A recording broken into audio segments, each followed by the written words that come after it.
Um incauto é a pessoa que é simplória, teologicamente falando. É aquela pessoa que diz que teologia não importa, que teologia é uma coisa difícil, complicada. Vamos amar os irmãos, fazer missões e fazer o bem. Esse é o evangelho, esse é o simplório, esse é o incauto, porque ele não vê o valor da doutrina. E exatamente porque ele não vê o valor da doutrina, ele não estuda e, consequentemente, ele não tem discernimento, e quando vier alguém com suaves palavras e lisonjas, ele vai engolir a isca, o anzol, a linha, a chumbada e a vara toda. Vai embora, porque ele é incauto, ele acha que não.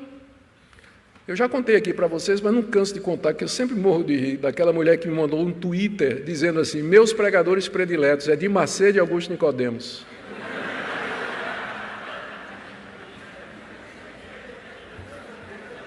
Eu fiquei tão lisonjeado. É demais. Não tem discernimento nenhum. Discernimento nenhum. Vou dar dois exemplos na história da igreja do que são essas pessoas. Aqui você tem Ário, o herético do século III e IV, de Alexandria, no Egito, que negava a divindade de Cristo e a Trindade.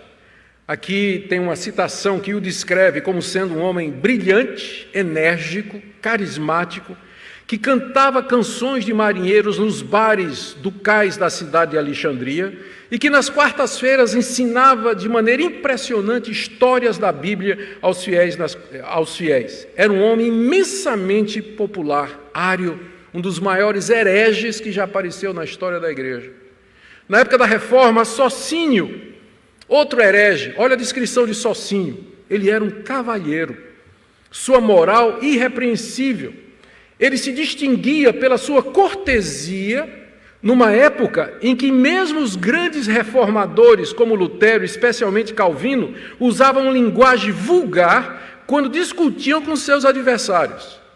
Se você ler a discussão de Lutero ou de Calvino com alguns adversários, é palavra pesada mesmo, de cachorro para lá.